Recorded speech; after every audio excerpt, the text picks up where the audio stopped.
कहानी की शुरुआत होती है मोरक्को के बाजारों से, जहां व्यापारी दबी जुबान में और फुसफुसाते हुए एक ऐसी जगह की बात करते थे जो यहां से बहुत दूर दक्षिण में है। एक ऐसा साम्राज्य जो इतना अमीर है कि जिसकी कल्पना भी नहीं की जा सकती। लेकिन उस जन्नत तक पहुंचने का रास्ता सीधे नरक से होकर गुजरता था। सहारा, रेगिस्तान, रेत का वो समंदर जो कभी खत्म नहीं होता। 70 दिन, जी हां, 70 दिन का एक जानलेवा सफर, जहां हर कदम पर मौत इंतजार करती थी। पानी यहां सोने से ज्यादा कीमती था। दूर दूर तक फैले ओएसिस के बीच पानी की एक एक बूंद का हिसाब रखा जाता था। जो खुशकिस्मत लोग इस मौत के सफर को जिंदा पार कर लेते थे, वो एक ऐसी दुनिया में कदम रखते थे जो बिल्कुल अलग थी। एक ऐसी जमीन जो तपती धूप में किसी सूखी हुई नदी की तरह दिखती थी, लेकिन फिर भी वहां जिंदगी दौड़ रही थी। वहां के लोग अजीब थे। वो नए धर्म इस्लाम को मानते तो थे, पैगंबर के पवित्र शब्द पढ़ते थे, लेकिन साथ ही साथ अपने पूर्वजों के पुराने रीति रिवाजों और जादू टोने को भी पूरी शिद्दत से मानते थे। सवाल यह है, आखिर क्यों क्यों ये व्यापारी अपनी जान जोखिम में डालते थे? वो अपने साथ खुशबूदार मसाले, रेशम, कीमती हाथी दांत और बदकिस्मती से गुलाम लेकर इस खतरनाक रास्ते पर क्यों जाते थे? सिर्फ एक वजह से, क्योंकि उस रेगिस्तान के उस पार एक ऐसा खजाना था जो इस जानलेवा सफर की हर तकलीफ को भुला देता था। सोना। और ये कोई थोड़ा बहुत सोना नहीं था। वहां सोने का इतना बड़ा भंडार था कि उससे उस समय की पूरी दुनिया की इकोनॉमी चल रही थी। यह सोना ही वो फ्यूल था जिसने पश्चिम अफ्रीका के साम्राज्यों को खड़ा किया था। अब घड़ी की सुइयों को थोड़ा आगे बढ़ाते हैं। साल है 1235 ऐड। पूरी दुनिया में उथल पुथल मची हुई थी। एक तरफ चीन में चंगेज खान के वंशज और मंगोलों की दहशत थी जो जुरचेन साम्राज्य का गला घोंट रहे थे। दूसरी तरफ यूरोप में होली रोमन एम्पायर और पोप के बीच धर्म को लेकर झगड़े चल रहे थे और राजा अपनी सेनाएं इकट्ठी कर रहे थे एक और धर्म युद्ध के लिए। लेकिन इन सबसे दूर पश्चिम अफ्रीका के खुले मैदानों में इतिहास का एक बहुत बड़ा फैसला होने वाला था। यहां मांडिंका कबीले का एक राजकुमार, जिसे उसके अपने ही घर से निकाल दिया गया था, अपनी सेना इकट्ठी कर रहा था। उसका नाम था संडियाटा कीता और उसका दुश्मन कोई आम राजा नहीं था। वो एक खौफनाक और ताकतवर जादूगर राजा था, सुमाओरो कांटे। ये दोनों एक ही चीज के लिए लड़ रहे थे, घाना साम्राज्य की वो प्राचीन राजधानी जो अब खंडहर बन चुकी थी, लेकिन जिसकी गद्दी पर बैठने वाला ही पूरे अफ्रीका का मालिक बनने वाला था। आखिरकार वो दिन आ गया, किरिना का युद्ध। हवा में भालों की चमक और तलवारों की खनखनाहट थी, लेकिन उससे ज्यादा डर पैदा कर रही थी सुमारो के जादूगरों की वो गहरी और डरावनी आवाजें जो मंत्र पढ़ रहे थे। संडियाटा कीता जानता था कि यह लड़ाई तलवार से नहीं जीती जा सकती। उसका दुश्मन सुमारो काले जादू से सुरक्षित था।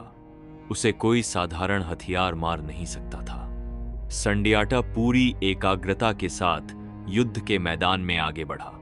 उसके दिमाग में सिर्फ एक ही लक्ष्य था, सुमारो को खत्म करना। मांडिंका लोगों की कहानियों के मुताबिक संडियाटा को एक खास हथियार चाहिए था, एक ऐसा हथियार जो सुमारो के जादू को काट सके।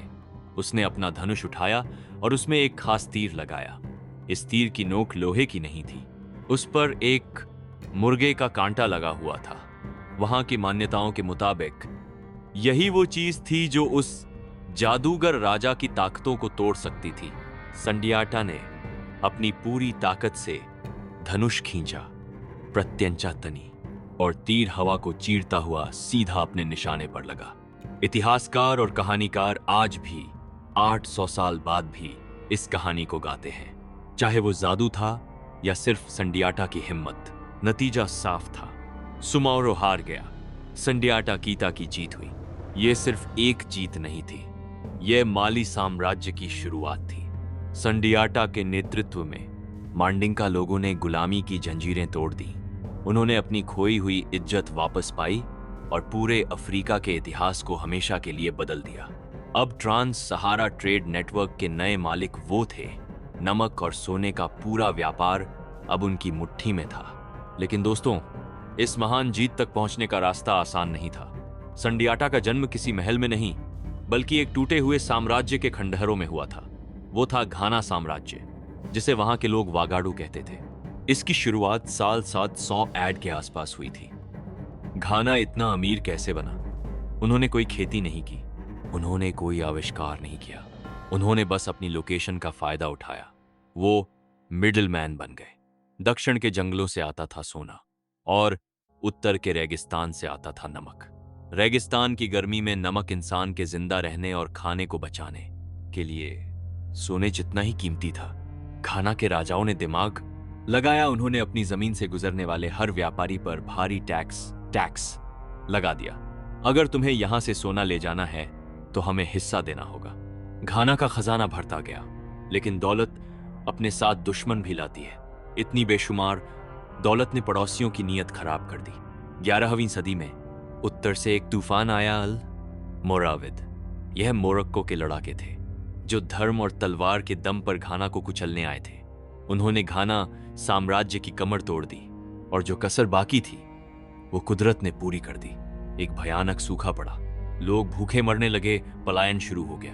घाना का महान साम्राज्य ताश के पत्तों की तरह बिखर गया।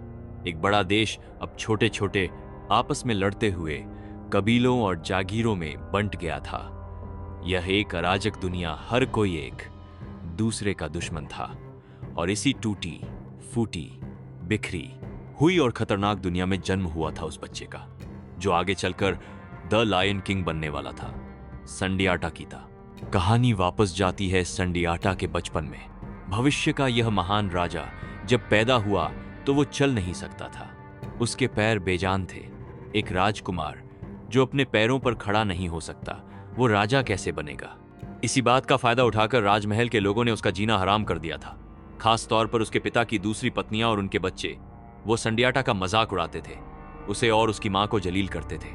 उसे टूटा हुआ खिलौना समझा जाता था, लेकिन उस बच्चे के पैर भले ही कमजोर थे, उसका हौसला लोहे का बना था। सालों तक वो जमीन पर रेंगता रहा, अपने बेजान पैरों से लड़ता रहा।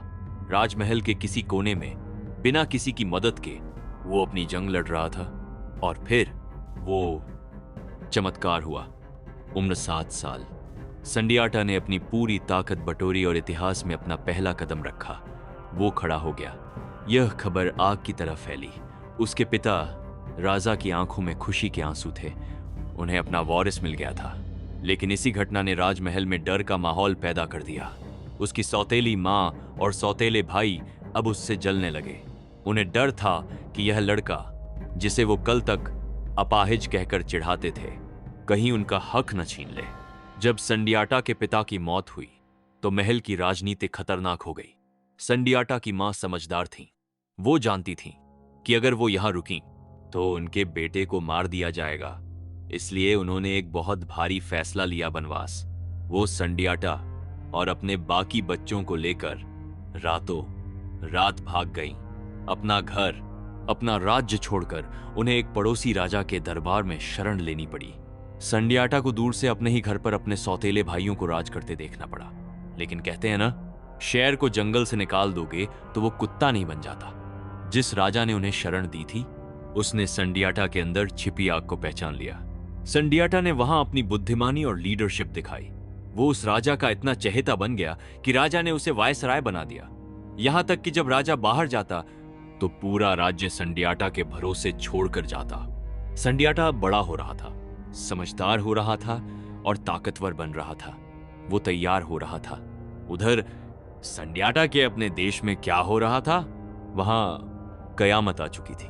घाना साम्राज्य के टूटने के बाद जो खालीपन आया था, उसे भरने के लिए कई छोटे मोटे नेता लड़ रहे थे। लेकिन इन सबको कुचलकर एक शैतान गद्दी पर बैठ गया। वही जादूगर राजा सुमाउरो कांटे, सोसो साम्राज्य का क्रूर शासक। सुमाउरो ने संडियाटा के लोगों पर कब्जा कर लिया, और वो कोई आम राजा नहीं था, वो एक मॉन्स्टर था। मांडिंका लोगों की कहानियों में उसका वर्णन रोंगटे खड़े कर देता है। कहा जाता है कि उसके निजी कक्ष में 9 राजाओं के कटे हुए सिर सजाए गए थे, जिन्हें उसने हराया था। और उसका सबसे खौफनाक शौक, वो जो सैंडल पहनता था, वो जानवरों की चमड़ी के नहीं थे, वो इंसानी चमड़ी से बने थे। उसका आतंक इतना था कि लोग उसका नाम लेने से भी डरते थे। संडियाटा के लोग गुलाम बन चुके थे। उनकी इज्जत और आजादी सब छिन चुकी थी। जब अत्याचार की हद पार हो गई तो संडियाटा के लोगों को अपनी गलती का एहसास हुआ। जिन लोगों ने बचपन में उसका मजाक उड़ाया था, अब वही लोग अपनी जान बचाने के लिए उसी अपाहिज राजकुमार को याद कर रहे थे। उन्होंने चोरी छिपे अपने दूत संडियाटा के पास भेजे। संदेश साफ था, हमें बचा लो, तुम्हारे सिवा हमारा कोई नहीं है। संडियाटा के पास विकल्प था। वो मना कर सकता था। वो कह सकता था, तुमने मुझे बचपन में सताया था, अब भुगतो।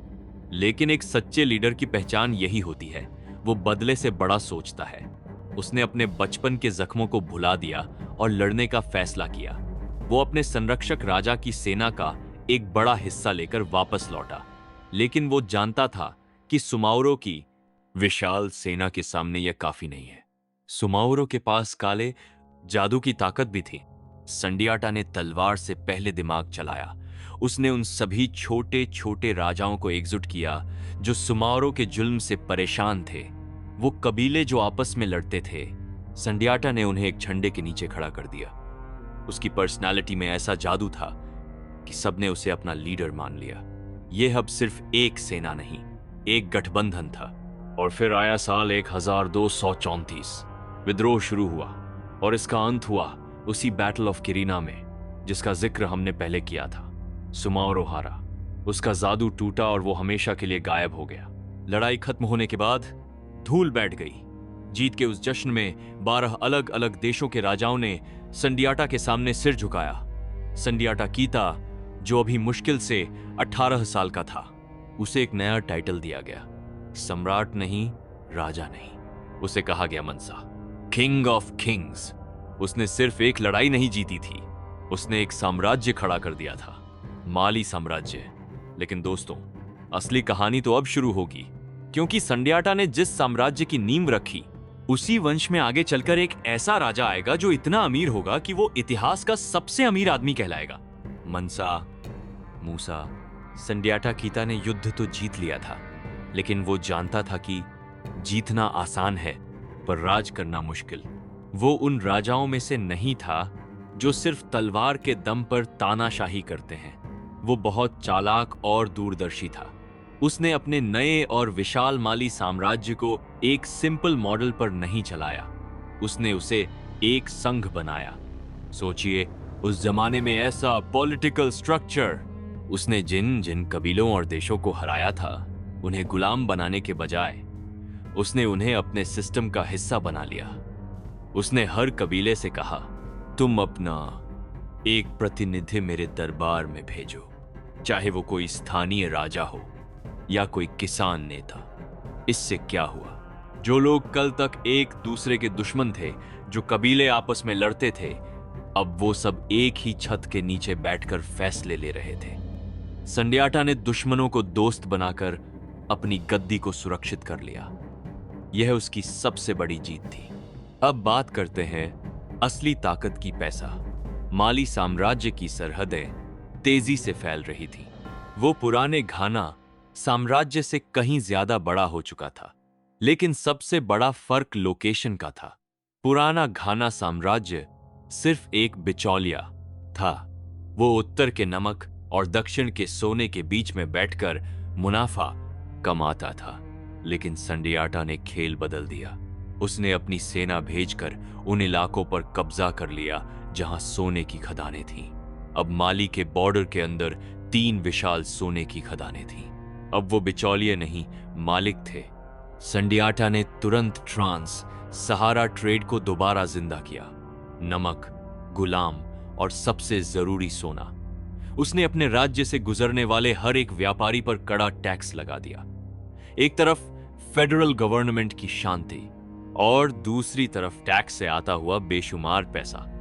इस पैसे से संडियाटा ने एक प्रोफेशनल आर्मी खड़ी की। यह सेना सिर्फ युद्ध के लिए नहीं थी।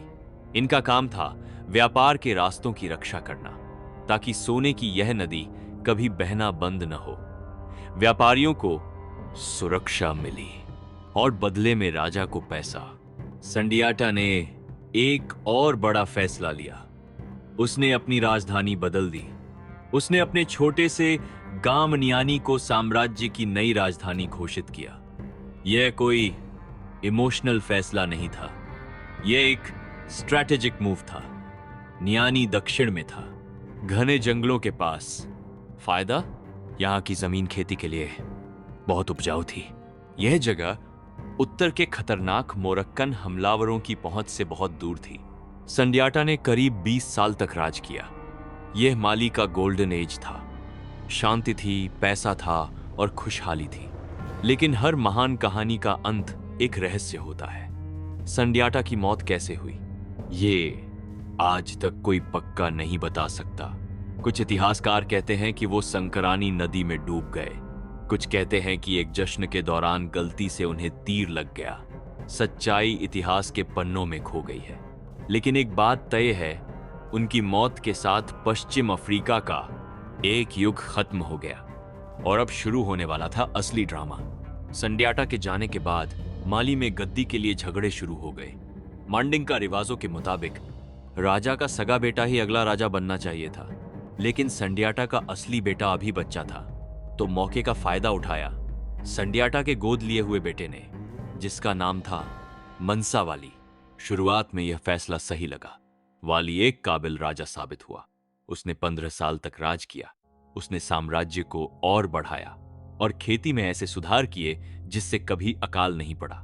लेकिन उसका सबसे बड़ा काम था धर्म और राजनीति का मिलन। मनसा वाली ने इस्लाम को राजशाही का हिस्सा बना दिया। वो इतिहास का पहला माली राजा बना जिसने हज की यात्रा की। मक्का तक की यह यात्रा सिर्फ धर्म के लिए नहीं थी, यह एक मास्टर स्ट्रोक था। जब वो उत्तरी अफ्रीका और अरब देशों से गुजरा तो उसने बड़े बड़े सुल्तानों से दोस्ती की। उसने दुनिया को दिखाया कि माली कोई छोटा मोटा कबीला नहीं, एक इस्लामिक सुपर पावर है। इससे व्यापार और डिप्लोमेसी मजबूत हुई। लेकिन मनसा वाली ने एक गलती कर दी। संडियाटा की तरह उसने भी अपने जनरलों के बेटों को गोद ले रखा था ताकि वफादारी बनी रहे। लेकिन उसकी मौत के बाद यही गोद लिए हुए बेटे साम्राज्य के लिए काल बन गए। 2 भाई जिन्होंने माली को नर्क बना दिया। पहला भाई 4 साल तक गद्दी पर बैठा। उसका राज कैसा था? बर्बादी और अय्याशी। उसने खजाने का पैसा पानी की तरह बहाया और माली को कंगाल कर दिया। वो बेहद क्रूर था। जब वो मरा तो उसका सौतेला भाई गद्दी पर आया। लोगों को लगा शायद हालात सुधरेंगे, लेकिन यह तो उससे भी बड़ा शैतान निकला। वो और भी ज्यादा अत्याचारी था। आखिरकार जनता का सब्र टूट गया। माली के लोगों ने, जो अब तक शांत थे, बगावत कर दी। एक भयानक दंगे में उस पागल राजा को मार डाला गया। यह एक था। इस खून खराबे के बाद देश के बुजुर्गों, सरदारों और काउंसिल ने कसम खाई, अब और बेवकूफी नहीं होगी। उन्होंने तय किया कि अब गद्दी पर कोई पागल या अनुभवहीन लड़का नहीं बैठेगा। अगले कुछ दशकों तक दरबार के अनुभवी और समझदार लोगों ने राज संभाला। वो लोग जो संडियाटा के वफादार थे। धीरे धीरे डूबता हुआ माली साम्राज्य फिर से संभलने लगा। स्टेबिलिटी वापस आई, पैसा वापस आया। उन्होंने त्रिपोली और मोरक्को के साथ फिर से व्यापार शुरू किया। सेना ने सेनेगल के तटीय इलाकों तक कब्जा कर लिया। अटलांटिक महासागर तक माली का झंडा लहराने लगा। और अब हम आते हैं उस मोड़ पर जहां से दुनिया का नक्शा बदल सकता था। उस समय राजा था मनसा अबू बकर द्वितीय। माली अब इतना अमीर था कि राजा को और सोने या जमीन की भूख नहीं थी। इस राजा को भूख थी एडवेंचर की। उसने पश्चिम की तरफ देखा। अटलांटिक महासागर, उस जमाने में लोग मानते थे कि समंदर का कोई अंत नहीं है। उसे ओशन ऑफ डार्कनेस कहा जाता था। लेकिन अबू बकर ने सुना था कि समंदर में एक तेज बहाव है जो किसी नई दुनिया की तरफ जाता है। उसके पास बेशुमार दौलत थी। उसने एक पागलपन भरा फैसला लिया। उसने 2 शून्य जहाजों का एक विशाल बेड़ा तैयार करवाया। एक शून्य जहाजों में नाविक और सैनिक थे और बाकी एक शून्य में सोना, पानी और खाना। उसने कहा, मैं खुद जाऊंगा। मैं देखना चाहता हूं कि इस समंदर के उस पार क्या है। सोचिए, कोलंबस से लगभग 200 साल पहले उसने अपना राज पाट अपने भरोसेमंद वजीर को सौंप दिया। उसने उस वजीर से कहा, जब तक मैं वापस ना आऊं तुम राज संभालना।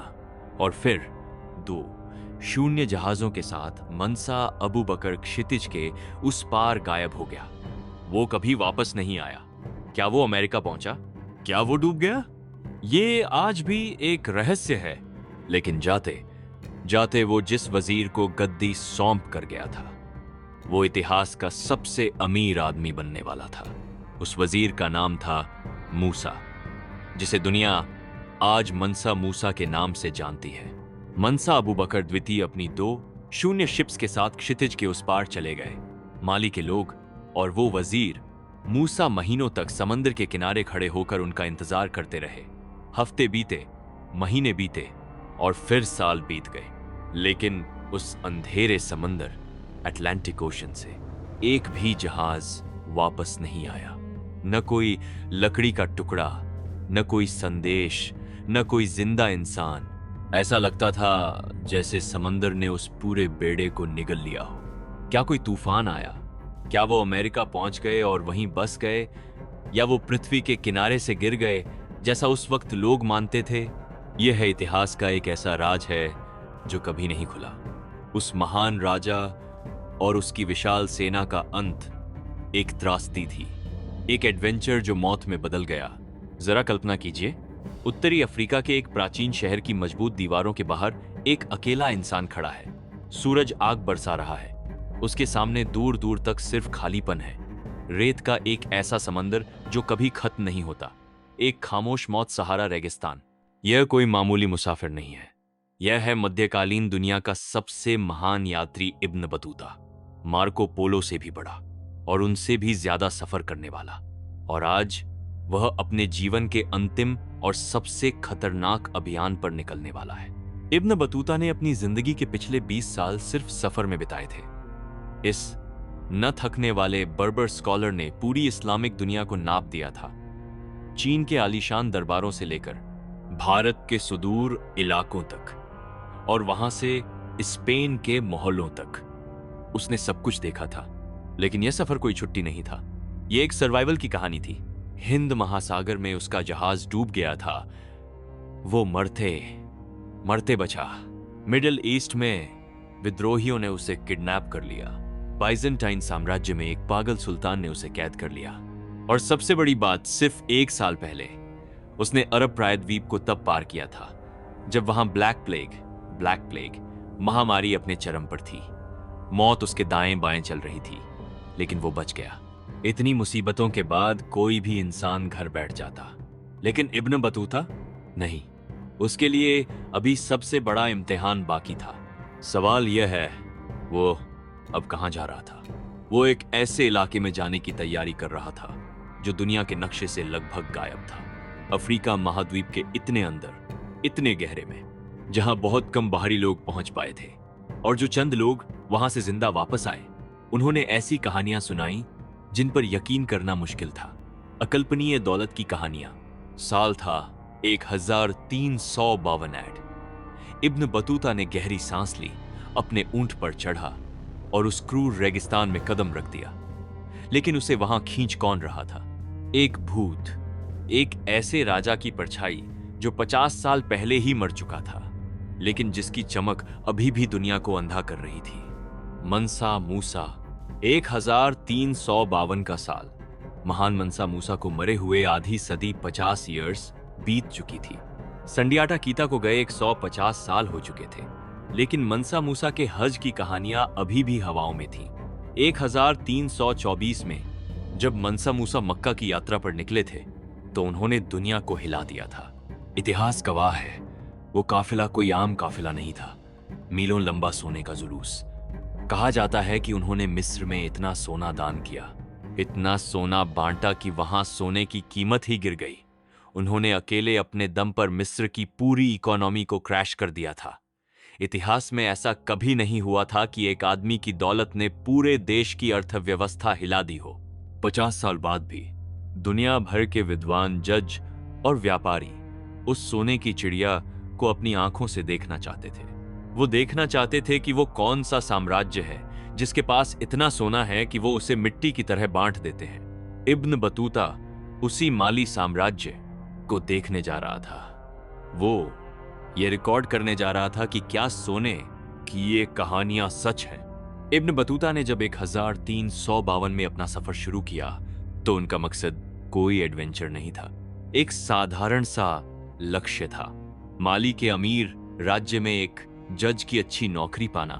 उन्हें अंदाजा नहीं था कि उनकी यह नौकरी की तलाश इतिहास की सबसे महत्वपूर्ण यात्रा बन जाएगी। उनके द्वारा लिखा गया रिहला आज एकमात्र ऐसा सबूत है जो हमें बताता है कि माली साम्राज्य अपने चरम पर कैसा दिखता था। सफर की शुरुआत हुई सहारा के उत्तरी किनारे के एक ओएसिस शहर से। यह शहर शांत नहीं था, यह शोर और व्यापार का एक धमाका था। बाजार खचाखच भरे थे। उत्तर अफ्रीका और मेडिटेरेनियन से लाए गए लग्जरी सामान, रेशम, महंगी किताबें, परफ्यूम और जेवर सब यहां बिकने के लिए तैयार थे। और बदले में क्या चाहिए था? सिर्फ एक चीज, सोना। इब्न बतूता ने वहां कौड़ी के ढेर भी देखे जो माली में चिल्लर की तरह इस्तेमाल होते थे। शहर की दीवारों के बाहर अरबी घोड़ों के झुंड और बर्बर व्यापारियों के ऊंट इंतजार कर रहे थे। ये बर्बर लोग ही थे जिन्होंने हजारों सालों से रेगिस्तान के रास्तों पर राज किया था। इब्न बतूता ने इन्हीं के साथ अपना टिकट बुक किया और सफर शुरू हुआ। कारवां बहुत चालाकी से चल रहा था। सिर्फ सुबह की ठंडक में और शाम को दोपहर की जानलेवा गर्मी में वो रुक जाते थे। 25 दिन के थका देने वाले सफर के बाद वो अपने पहले चेक पॉइंट पर पहुंचे। एक ऐसा गांव जिसे देखकर इब्न बतूता ने अपनी डायरी में साफ लिखा, यह कुछ भी अच्छा नहीं है। जगह का नाम था तगाजा। रेगिस्तान के बीचों बीच बसा एक नर्क। यह एक लेबर कैंप था। यहां सैकड़ों गुलाम दिन रात मेहनत करके जमीन से चट्टानों जैसी नमक की ईंटें काट रहे थे। पानी खारा और गंदा था, लेकिन सबसे अजीब बात, यहाँ के घर और मस्जिदें ईंट या पत्थर की नहीं बल्कि नमक के ब्लॉकों की बनी थी और छत ऊंट की खाल की थी। यहाँ खाने का एक दाना भी नहीं उगता था, सब कुछ बाहर से आता था। लेकिन इतनी बदसूरती के बावजूद यहाँ दौलत का नंगा नाच हो रहा था। माली के व्यापारी यहाँ पागलों की तरह नमक खरीद रहे थे और बदले में सोना दे रहे थे। क्यों? क्योंकि दक्षिण के जंगलों में जहां सोने की खदानें थीं, नमक नहीं मिलता था। वहां की उमस भरी गर्मी में खदान में काम करने वाले मजदूरों को जिंदा रखने से बचाने के लिए नमक अमृत था। ये नमक का व्यापार सचमुच जिंदगी और मौत का सवाल था। तगाजा से पानी और नमक लादकर कारवां आगे बढ़ा। अगला पड़ाव 500 मील का खुला रेगिस्तान और बीच में सिर्फ एक ओएसिस। यह सफर का सबसे खतरनाक हिस्सा था। रेगिस्तान किसी को माफ नहीं करता। कारवां में एक आदमी का अपने कजिन से झगड़ा हुआ। वो गुस्से में पीछे रह गया और फिर कभी नहीं दिखा। रेगिस्तान उसे निगल गया। जब वो उस आखिरी ओएसिस पर पहुंचे तो उन्होंने एक स्काउट को किराए पर लिया। क्यों? क्योंकि ओलाता शहर तक पहुंचने के लिए पानी कम था। प्लान यह था, स्काउट आगे जाएगा, ओलाता से पानी लाने वाली पार्टी को कॉन्ट्रैक्ट देगा और वो पार्टी रेगिस्तान में 4 दिन का सफर करके कारवां को बीच रास्ते में पानी पिलाने आएगी। यह एक मोबाइल रेस्क्यू मिशन था। इब्न बतूता ने लिखा है कि यह रेगिस्तान का वो हिस्सा था जहां राक्षस रहते थे जो इंसान का दिमाग खराब कर देते थे। अगर स्काउट रास्ता भटक जाता या गर्मी से पागल हो जाता या डाकुओं द्वारा मारा जाता तो पीछे आ रहे सैकड़ों लोग और जानवर प्यास से तड़प तड़प कर मर जाते। रिस्क एक 100% था, लेकिन किस्मत ने साथ दिया। स्काउट पहुंचा, पानी आया और 2 महीने के जानलेवा सफर के बाद वो माली साम्राज्य के पहले शहर ओलाता में दाखिल हुए। ओलाता शहर में घुसते ही बर्बर व्यापारियों ने कस्टम ड्यूटी चुकाई। इब्न बतूता खुश थे। एक इस्लामिक स्कॉलर होने के नाते वो देखना चाहते थे कि माली में इस्लाम कैसे फल फूल रहा है। ओलाता एक छोटा सा मिट्टी के घरों वाला शहर था, लेकिन यहाँ इब्न बतूता को एक झटका लगा। उसने देखा कि माली पूरी तरह से मुस्लिम नहीं था। हाँ, राजा, अमीर व्यापारी और दरबार के लोग पक्के मुसलमान थे क्योंकि उन्हें उत्तर अफ्रीका के साथ व्यापार और रिश्ते रखने थे। लेकिन आम जनता, किसान और सबसे जरूरी सोने की खदानों में काम करने वाले मजदूर, वो अभी भी अपने पुराने अफ्रीकी धर्मों, पूर्वजों और आत्माओं को पूजते थे। उनका मानना था कि धरती का सोना उन्हीं पूर्वजों की देन है। इब्न बतूता को समझ आ गया कि माली साम्राज्य कन्वर्टेड नहीं, बल्कि एक फ्यूजन है, इस्लाम और अफ्रीकी परंपराओं का एक अनोखा संग। माली साम्राज्य को समझना आसान नहीं था। वहां के राजा और व्यापारी मुस्लिम थे, लेकिन आम जनता और स्थानीय रीति रिवाज पूरी तरह से अफ्रीकी थे। इस्लामिक कानून के कई सख्त नियम, खासकर वो जो सामाजिक व्यवहार से जुड़े थे, वो माली की सदियों पुरानी परंपराओं के बिल्कुल खिलाफ थे। तो माली के लोगों ने क्या किया? उन्होंने इस्लामिक नियमों को इग्नोर कर दिया। माली के राजाओं के लिए यह एक बहुत ही मुश्किल टाइट रोप वॉक थी। उन्हें एक दो धर्मों का मिश्रण बनाना पड़ा। उन्हें इस्लाम भी चाहिए था व्यापार के लिए, और अपनी अफ्रीकी परंपराएं भी जनता को खुश रखने के लिए। यह एक बहुत ही सोफिस्टिकेटेड और स्मार्ट सिस्टम था। लेकिन हमारे हीरो इब्न बतूता को यह सब पसंद नहीं आ रहा था। इब्न बतूता चाहे जितने महान यात्री हों, लेकिन 14वीं सदी के हिसाब से वो एक एक्सट्रीमली जजमेंटल टूरिस्ट थे। वो जहां भी जाते, उन्हें लगता था कि पूरी दुनिया को उनके शहर के सख्त नियमों की तरह चलना चाहिए, और अगर कोई उनके स्टैंडर्ड पर खरा नहीं उतरता तो वो तुरंत उसे जज करने लगते थे। माली की यह यात्रा हमें इब्न बतूता का वो चेहरा दिखाती है जब वो एक ऐसी संस्कृति को समझने में बुरी तरह फेल हो गए जो अपनी पहचान को लेकर बहुत कॉन्फिडेंट थी। सबसे पहला ड्रामा तब हुआ जब इब्न बतूता ओलाता के गवर्नर से मिलने पहुंचे। गवर्नर, जो सीधे सम्राट मानसा का प्रतिनिधि था, उसने इब्न बतूता से सीधे बात नहीं की। उसने एक संदेश वाहक के जरिए बात की। इब्न बतूता को लगा यह उनकी बेइज्जती है। मैं इतना बड़ा स्कॉलर हूं और यह मुझसे सीधे मुंह बात भी नहीं कर रहा। वो ये नहीं समझ पाए कि माली के राजशाही प्रोटोकॉल में दूरी बनाना इज्जत की निशानी थी, अपमान नहीं। लेकिन इब्न बतूता का मूड और खराब हो गया जब स्वागत भोज आया। पूरी इस्लामिक दुनिया में रिवाज था कि जब कोई बड़ा स्कॉलर आता था तो उसे गिफ्ट में पैसे या महंगे कपड़े दिए जाते थे। इब्न बतूता को उम्मीद थी कि उन्हें सोने के सिक्के या रेशम मिलेगा, लेकिन गवर्नर ने क्या भेजा? एक कटोरा दही और थोड़ा सा बाजरा। इब्न बतूता का दिमाग खराब हो गया। बस इतना? दही और शहद? क्या यह मजाक है? वो ये नहीं समझ पाए कि माली के कल्चर में मेहमान को अपने हाथ का बना सादा खाना खिलाना सबसे बड़ा सम्मान माना जाता था। ये लालच और परंपरा का टकराव था। लेकिन सबसे बड़ा झटका इब्न बतूता को तब लगा जब उन्होंने माली की महिलाओं को देखा। उत्तरी अफ्रीका और मिडिल ईस्ट में औरतों को बहुत पर्दे में रखा जाता था, लेकिन माली में यहां औरतें बिना नकाब के घूमती थीं।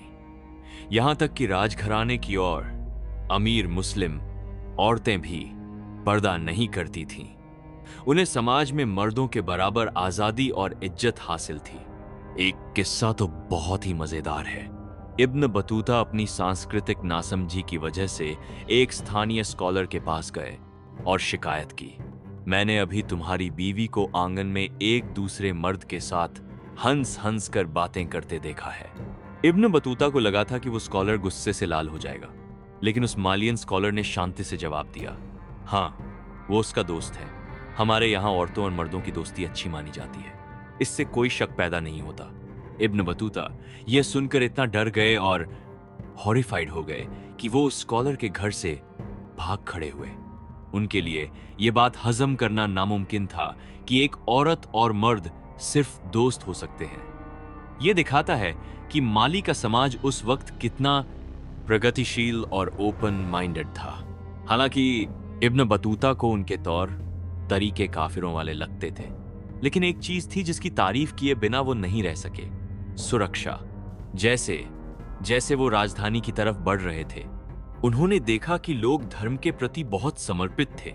बच्चे कुरान याद कर रहे थे, लेकिन सबसे बड़ी बात, इस विशाल एम्पायर में अपराध नाम की कोई चीज नहीं थी। इब्न बतूता ने लिखा, माली साम्राज्य में आप अकेले बिना किसी हथियार के कहीं भी घूम सकते हैं। न डाकुओं का डर, न चोरों का। यह सुरक्षा इत्तेफाक नहीं थी, यह डिजाइन थी। माली की सेना का मुख्य काम सिर्फ युद्ध लड़ना नहीं था, उनका काम था रास्तों की सुरक्षा करना ताकि सोने का व्यापार कभी न रुके। न्याय का सिस्टम इतना बेहतरीन था कि इब्न बतूता भी हैरान रह गए।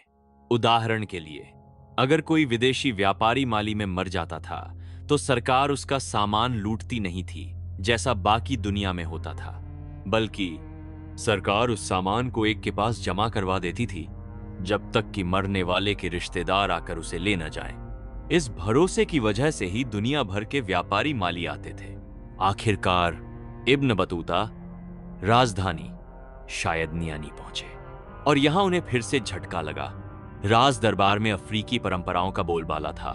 सम्राट मानसा की अपनी बेटियां दरबार में टॉपलेस बिना ऊपरी कपड़ों के घूम रही थीं, जो वहां की पुरानी परंपरा थी। इब्न बतूता ने शर्म से अपनी आंखें झुका ली। राजकीय उत्सवों में लोक नृत्य होते थे जिन्हें इब्न बतूता ने बेतुका और कहा। सबसे अजीब रिवाज यह था, जब सम्राट मानसा किसी दरबारी से बात करते तो वो दरबारी इज्जत दिखाने के लिए अपने ऊपर धूल डाल लेता था। इब्न बतूता को यह बहुत गंदा लगा और जब सैनिक अपनी बहादुरी के किस्से सुनाते तो बाकी दरबारी अपने धनुष की प्रत्यंचा को खींचकर ट्वैंग की आवाज निकालते।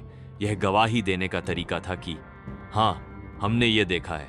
इब्न बतूता के लिए यह सब नाटक था, लेकिन माली के लोगों के लिए यह उनकी पहचान, आइडेंटिटी थी। इब्न बतूता ने वहां 8 महीने बिताए और उनकी ये खट्टी मीठी यादें आज हमारे लिए इतिहास का सबसे बड़ा खजाना है।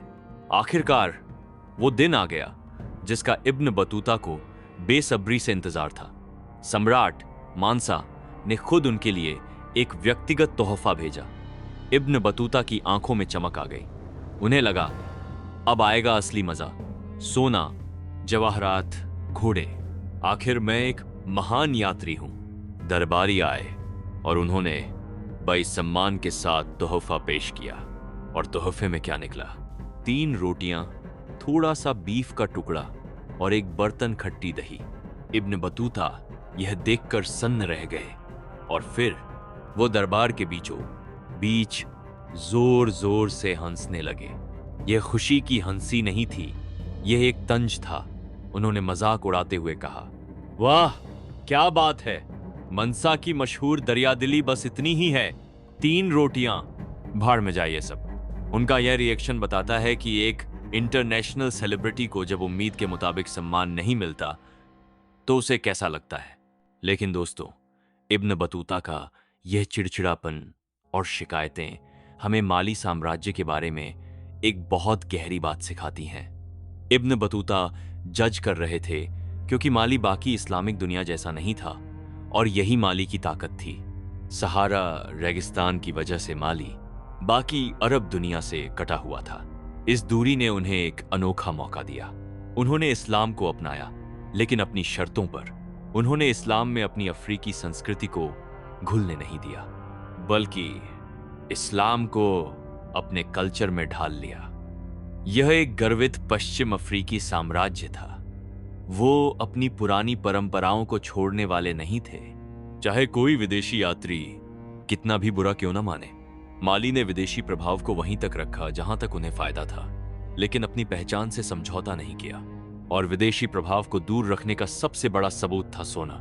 इब्न बतूता पूरे माली में घूमे, दरबार में रहे, लेकिन उन्हें कभी भी किसी भी कीमत पर सोने की खदानों तक जाने की इजाजत नहीं मिली।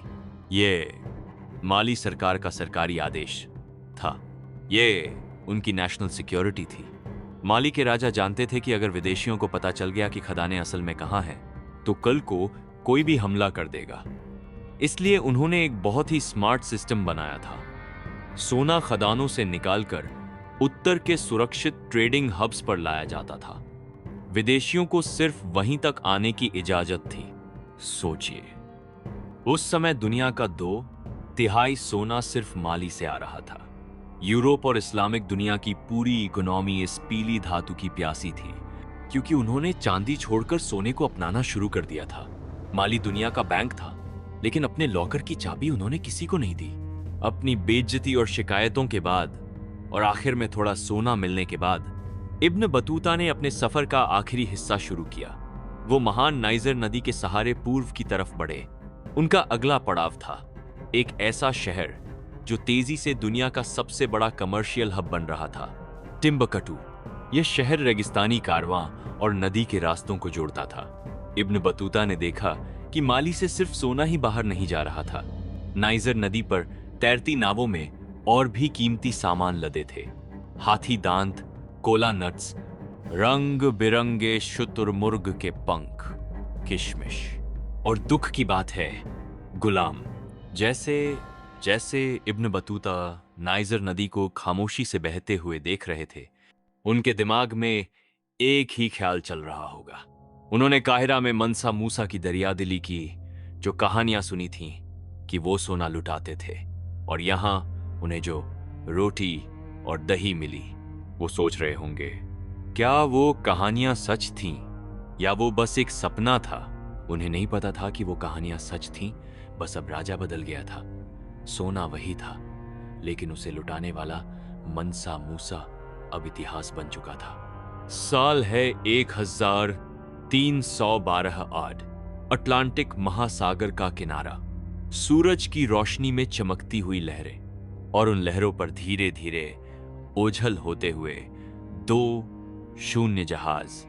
मनसा अबू बकर द्वितीय का बेड़ा क्षितिज के उस पार जा रहा था, एक ऐसी दुनिया की तलाश में जिसका शायद कोई वजूद ही नहीं था। किनारे पर एक आदमी खड़ा था। वो खामोशी से अपने राजा को गायब होते हुए देख रहा था। यह आदमी कोई साधारण नागरिक नहीं था, यह साम्राज्य का वजीर था। राजा ने जाने से पहले इसी आदमी को अपना कार्यवाहक शासक बनाया था। उसने कहा था, जब तक मैं न लौटूं, तुम राज संभालना। महीने बीते, साल बीते, राजा कभी नहीं लौटा। समंदर ने उसे निगल लिया, और उसी समंदर के किनारे एक युग खत्म हुआ और दूसरे की शुरुआत हुई। अगले ही साल 1313 में उस वजीर के सिर पर ताज रखा गया। उसका नाम था मूसा कीता, लेकिन दुनिया और इतिहास उसे उस नाम से याद रखेगा जो अमीरी का पर्यायवाची बन गया, मनसा मूसा। दोस्तों, अमीर होना एक बात है और मनसा मूसा होना दूसरी बात। इतिहासकारों के पास आज तक ऐसा कोई कैलकुलेटर, ऐसा कोई मीटर नहीं है जो मनसा मूसा की दौलत को सही से नाप सके। वो असाब थी। वो इंसानियत के इतिहास का सबसे अमीर आदमी था, अकेला। आज हम जेफ बेजोस या एलन मस्क की बात करते हैं, हम उनकी नेटवर्थ बिलियंस में गिनते हैं, लेकिन सच कहूं, मनसा मूसा के सामने ये आज के अरबपति सिर्फ फुटकर हैं। फर्क समझिए, एलन मस्क के पास कंपनी के शेयर्स हैं, वो है, लेकिन मनसा मूसा, वो उस समय की ज्ञात दुनिया के आधे से ज्यादा सोने का मालिक था। उसके पास बैंक बैलेंस नहीं था, उसके पास वो जमीन थी जहां से पूरी दुनिया का पैसा निकलता था। जब वो चलता था तो सोने का भाव गिर जाता था। यह पावर थी उसकी। उस वक्त दुनिया की हालत देखिए, आपको एक अजीब कंट्रास्ट दिखेगा। एक तरफ यूरोप था। यूरोप 1300 में घुटनों पर था। वहां भयानक आर्थिक मंदी चल रही थी। वहां की चांदी और सोने की खदानें सूख चुकी थीं। राजा भिखारी हो रहे थे, जनता भूखी मर रही थी, करेंसी की वैल्यू खत्म हो रही थी। और दूसरी तरफ माली साम्राज्य, जहां लोग सोने में तैर रहे थे। माली उस वक्त दुनिया का largest single source of gold था। यूरोप के राजा जिस सोने के लिए एक दूसरे का गला काट रहे थे, माली में वो सोना जमीन के नीचे से पानी की तरह निकल रहा था। यह वो समय था जब अफ्रीका यूरोप से कई गुना ज्यादा अमीर और ताकतवर था। लेकिन मनसा मूसा कोई बिगड़ा हुआ अमीर शहजादा नहीं था जिसे सिर्फ पैसे जमा करने का शौक हो।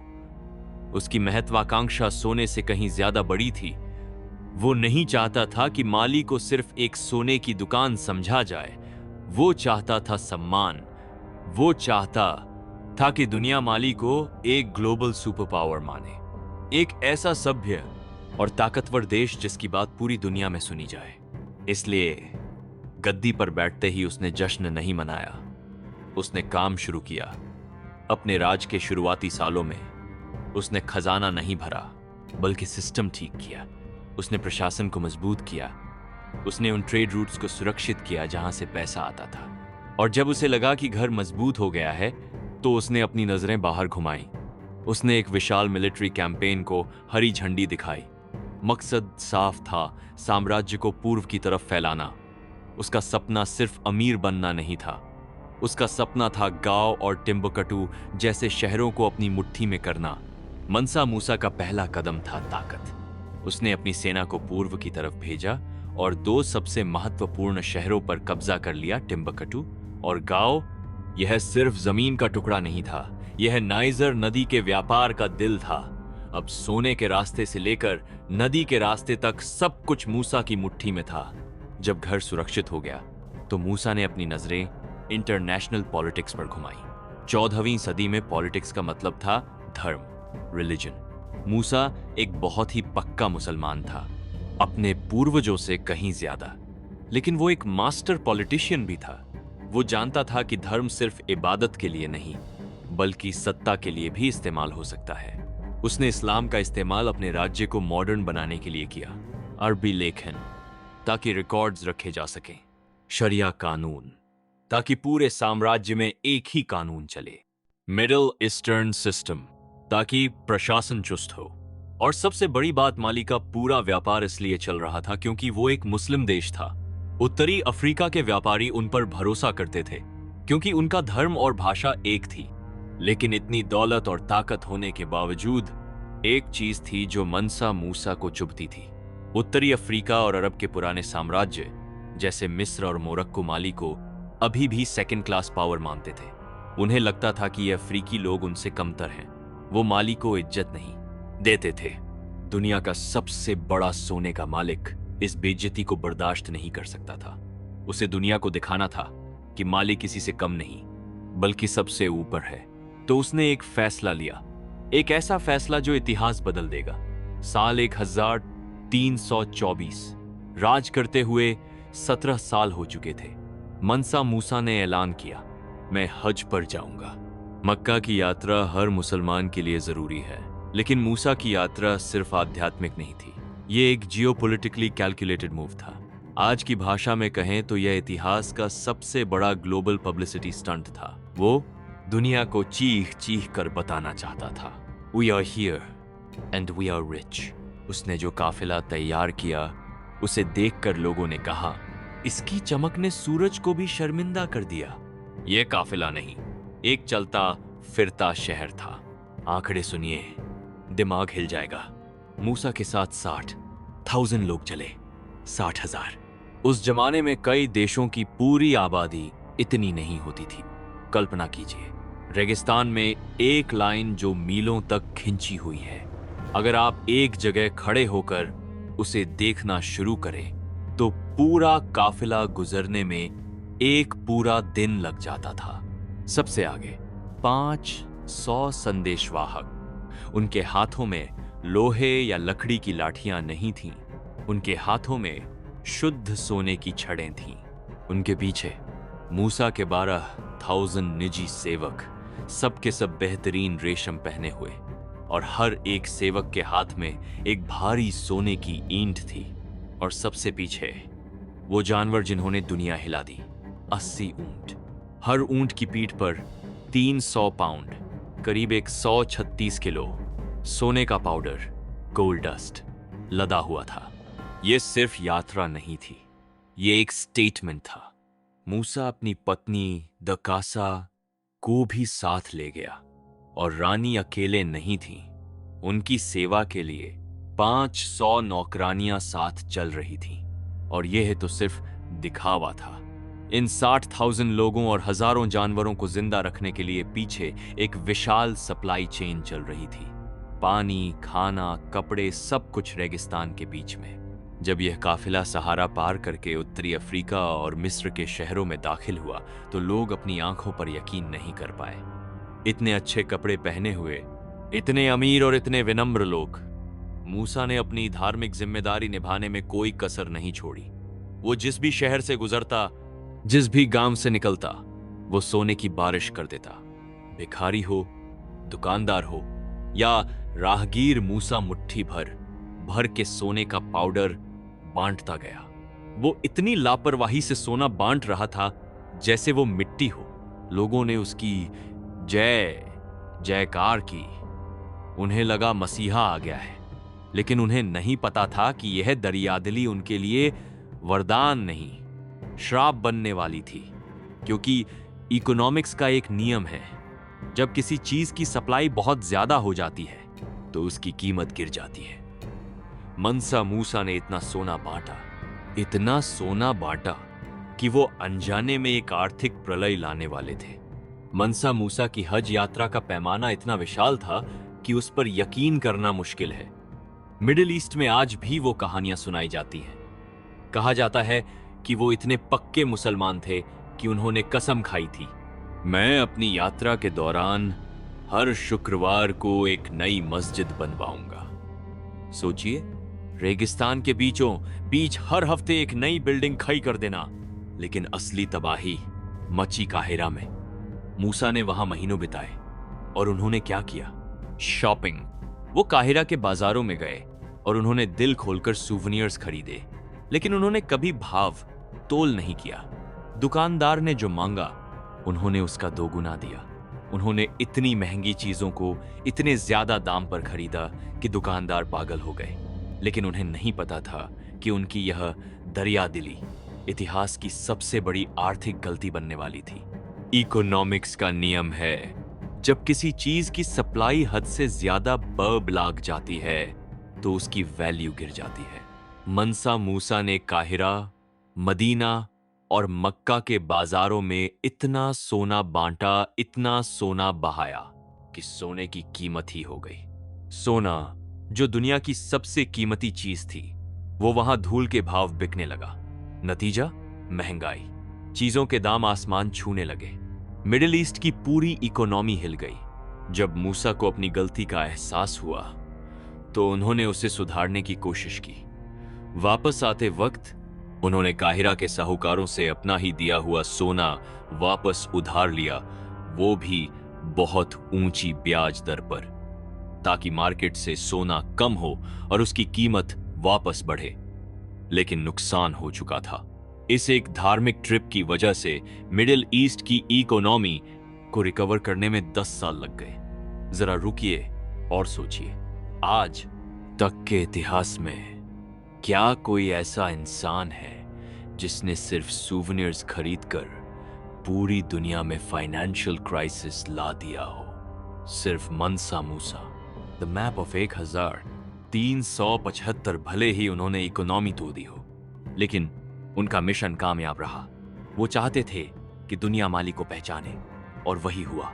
सदियों बाद भी काहिरा के लोग उस गोल्डन कारवां की कहानियां सुनाते रहे। ये कहानियां वेनिस और जिनेवा के व्यापारियों के जरिए यूरोप तक पहुंची। 1375 में यूरोप के नक्शानवीसों ने दुनिया का नक्शा बनाया, और उस नक्शे पर अफ्रीका के बीचों बीच उन्होंने एक राजा की तस्वीर बनाई। एक राजा जो सोने के तख्त पर बैठा है, जिसके सिर पर सोने का ताज है और हाथ में सोने का एक विशाल टुकड़ा है। ये मनसा मूसा थे। अब वो सिर्फ माली के राजा नहीं थे, वो एक ग्लोबल सुपरस्टार बन चुके थे। लेकिन दोस्तों, इतिहास हमेशा दो तरह से लिखा जाता है। एक वो जो बाहरी लोग लिखते हैं, और एक वो जो अपने लोग कहते हैं।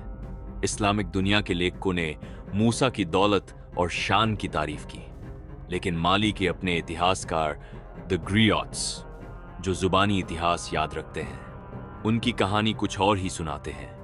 ग्रियोट्स के मुताबिक मनसा मूसा एक मूर्ख राजा थे। क्यों? क्योंकि उन्होंने अपने देश का खजाना विदेशियों पर लुटा दिया। उन्होंने बाहरी दुनिया, इस्लाम को खुश करने के लिए अपने पूर्वजों की पवित्र परंपराओं को नजरअंदाज किया। ग्रियोट्स कहते हैं कि मूसा ने शो ऑफ के चक्कर में माली को अंदर से खोखला कर दिया, और शायद वो सही थे, क्योंकि मूसा की मौत के कुछ समय बाद ही माली साम्राज्य, जिसका खजाना खाली हो चुका था, धीरे धीरे बिखरने लगा। यह माली के पतन की शुरुआत थी।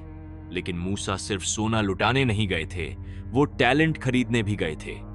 वापस आते वक्त वो खाली हाथ नहीं आए। वो अपने साथ अरब के बेहतरीन आर्किटेक्ट्स, विद्वानों और अफसरों को लेकर आए। उनका मकसद था माली को सिर्फ अमीर नहीं, बल्कि इंटेलेक्चुअल हब बनाना। वापसी के रास्ते में उन्होंने एक अलग रूट लिया। वो सीधे उन शहरों में गए जिन्हें उनकी सेना ने उनकी गैर मौजूदगी में जीता था, गाओ और टिम्बकटू। यह मूसा की असली ताकत थी। सोचिए, एक राजा 1 साल तक देश से बाहर रहा और पीछे न कोई बगावत हुई, न तख्ता पलट। उल्टा उसकी सेना ने नए शहर जीत लिए। यह थी उनकी पॉलिटिकल स्टेबिलिटी। टिम्बकटू, यह शहर मूसा का पैशन प्रोजेक्ट बन गया। उन्होंने जो आर्किटेक्ट्स बुलाए थे, उनसे वहां शानदार इमारतें बनवाई। इनमें सबसे मशहूर है जिंगरेबर मॉस्क, मिट्टी और लकड़ी से बनी। यह मस्जिद आज भी टिम्बकटू में शान से खड़ी है। लेकिन मूसा ने सिर्फ मस्जिदें नहीं बनवाई, उन्होंने लाइब्रेरी और यूनिवर्सिटीज बनवाई। टिम्बकटू में किताबों का उद्योग शुरू हुआ। उस जमाने में किताबें बहुत महंगी और दुर्लभ लग्जरी थी, लेकिन टिम्बकटू में किताबें लिखी और कॉपी की जा रही थी। पूरी दुनिया से स्कॉलर्स वहां आने लगे। एक कहावत मशहूर हो गई, सोना दक्षिण से आता है, नमक उत्तर से आता है, लेकिन ज्ञान टिम्बकटू से आता है। मनसा मूसा ने माली को बदल दिया था। यह अब सिर्फ सोने का देश नहीं था, यह किताबों का देश था। यह वो विरासत है जो सोने से भी ज्यादा कीमती साबित हुई। इतिहास गवाह है, मनसा मूसा का राज माली साम्राज्य का चरम सीमा था। लेकिन शायद यह कोई इत्तेफाक नहीं है कि उनकी मौत के कुछ ही समय बाद यह महान साम्राज्य लड़खड़ाने लगा। वो खजाना जिसे भरने में संडियाटा कीता और बाकी राजाओं को दशकों लगे थे, मूसा ने उसे एक झटके में खाली कर दिया था। जब मूसा मरे तो माली के पास नाम तो बहुत था, लेकिन कैश कम हो गया था। और जैसे ही खजाना खाली हुआ, मुसीबतें आ गईं। गद्दी के लिए फिर से झगड़े शुरू हो गए।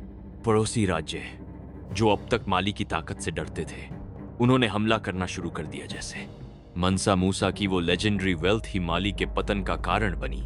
यह पतन रातों रात नहीं हुआ, यह एक धीमा और दर्दनाक अंत था। वो साम्राज्य जो कभी दुनिया का सबसे अमीर देश था, धीरे धीरे इतिहास के पन्नों में और रेगिस्तान की रेत में खो गया। साल 1337, माली के इतिहास का सबसे बड़ा सूरज डूब गया। दिग्गज मनसा मूसा की मौत हो गई। वो अपने पीछे क्या छोड़ गए? सिर्फ सोना नहीं, वो अपने पीछे एक ऐसा साम्राज्य छोड़ गए जो 5 लाख स्क्वायर मील में फैला हुआ था। उनका असली वॉरिस टिम्बकटू में था, वहां की यूनिवर्सिटी ऑफ सैंकोर। उस वक्त वहां 25 शून्य छात्र पढ़ते थे। सोचिए, 14वीं सदी में, जब यूरोप के लोग प्लेग और अंधविश्वास में जी रहे थे, माली में दुनिया की सबसे बड़ी लाइब्रेरी बन रही थी। सिकंदरिया की लाइब्रेरी के जलने के बाद अफ्रीका ने ज्ञान का इतना बड़ा खजाना कभी नहीं देखा था। माली अब सेकंड क्लास नहीं था। पूरी इस्लामिक दुनिया अब माली के सामने सिर झुकाती थी। मूसा यह विशाल और महान साम्राज्य अपने बेटे के हाथों में सौंप कर गए। लेकिन दुख की बात है, बेटे ने बाप से कुछ नहीं सीखा था। मघान गद्दी पर बैठा। मनसा मूसा ने अपना सोना पॉलिटिकल पावर और इज्जत खरीदने के लिए खर्च किया था। यह एक इन्वेस्टमेंट थी, लेकिन उनके बेटे को लगा कि यह खजाना उसका पर्सनल पिगी बैंक है। उसने सिर्फ 4 साल राज किया, लेकिन उन 4 सालों में उसने अपनी अय्याशी और बेवकूफी से माली को कंगाली के कगार पर ला खड़ा किया। शायद यह माली की किस्मत थी, या स्थिरता के लिए अच्छा हुआ कि राज करने के चौथे साल ही उसे स्लीपिंग सिकनेस नाम की भयानक बीमारी हो गई और उसकी मौत हो गई। अगर वो जिंदा रहता तो शायद माली उसी वक्त खत्म हो जाता। बेटे के मरने के बाद गद्दी संभाली मनसा मूसा के भाई चाचा ने, मनसा सुलेमान। और यहां कहानी में एक बड़ा ट्विस्ट आता है। सुलेमान अपने भाई मूसा की तरह दरिया दिल नहीं थे। वो कंजूस थे, लेकिन सच पूछिए, उन्हें कंजूस होना पड़ा। इतिहास गवाह है, पिछले कुछ दशकों में माली ने पानी की तरह पैसा बहाया था। मूसा की हज यात्रा का खर्चा, विशाल मस्जिदें और यूनिवर्सिटी बनाने का खर्चा, और अभी हाल ही में गांव शहर को दोबारा जीतने के लिए लड़ी गई महंगी जंग। शाही खजाना खाली हो रहा था, बिल चुकाने का वक्त आ गया था। सुलेमान का पूरा राज सिर्फ एक मिशन पर था, उसे माली को दिवालिया होने से बचाना था। उसने फालतू खर्चे बंद कर दिए, उसने जरूरी चीजें जारी रखीं, जैसे सेना का खर्च और डिप्लोमेसी के लिए हज पसे यात्रा, लेकिन फ्री के तोहफे बिल्कुल नहीं। यही वजह थी कि जब इब्न बतूता उनके दरबार में पहुंचे और उम्मीद की कि उन्हें सोना मिलेगा, तो उन्हें खाली हाथ लौटना पड़ा। याद है वो रोटी और दही वाला किस्सा। इब्न बतूता ने सुलेमान को बहुत बुरा भला कहा, लेकिन हकीकत यह थी कि सुलेमान ने अपनी सख्ती से डूबते हुए जहाज को बचा लिया था। सुलेमान ने साम्राज्य को बचा तो लिया, लेकिन सतह के नीचे एक आग सुलग रही थी। हमें एक बात साफ समझनी होगी, मालिक कितना भी महान हो, कितना भी सहिष्णु हो, आखिर में वो एक साम्राज्य ही था। और साम्राज्य का एक ही नियम होता है, ताकतवर कमजोर को लूटता है। माली के बॉर्डर पर जो छोटे छोटे देश और कबीले थे, उन्हें जबरदस्ती ट्रिब्यूट देना पड़ता था। वो अपनी मेहनत की कमाई राजा के चरणों में रखने से तंग आ चुके थे। संड्याटा कीता की वो एपिक कहानी की कैसे उन्होंने सबको प्यार से किया, वह दरअसल स्टेट प्रोपागेंडा थी। ग्रियोट्स ये कहानियां इसलिए सुनाते थे ताकि लोग विद्रोह न करें और मांडिंका राजाओं को भगवान माने, लेकिन असलियत में लोग गुस्से में थे। तो सवाल यह है, अगर लोग नाराज थे तो माली ने इतने लंबे समय तक राज कैसे किया? क्या यह जादू था? नहीं, यह टेक्नोलॉजी और भूगोल का कमाल था। जियोग्राफी। माली के लोग सवाना के घास वाले मैदानों में रहते थे। यही वो एकमात्र इलाका था जहां घोड़े जिंदा रह सकते थे। रेगिस्तान में घोड़े मर जाते और जंगलों में बीमार हो जाते। घोड़ों का मतलब था कैवलरी, तेज रफ्तार सेना। लोहा यह उनका असली ब्रह्मास्त्र था। संडियाटा के लोग मांडिंका लोहार थे। उन्हें लोहा पिघलाने का सीक्रेट पता था। सोचिए, उनके दुश्मनों के पास लकड़ी के भाले और पत्थर के हथियार थे, और मांडिंका सेना के पास लोहे की तलवारें और लोहे के भाले थे। यह लड़ाई बराबर की थी ही नहीं। यही वो डिसाइसिव एडवांटेज था जिसने माली को अफ्रीका का सुपर पावर बनाया था। संडियाटा कीता और उनके बाद के महान राजाओं ने यह विशाल साम्राज्य सिर्फ मीठी बातों और व्यापार से नहीं बनाया था। पर्दे के पीछे एक बहुत ही क्रूर और प्रैक्टिकल सच्चाई थी। माली की ताकत 3 स्तंभों पर टिकी थी। घुड़सवार सेना, रेगिस्तान और सवाना में स्पीड ही सब कुछ थी।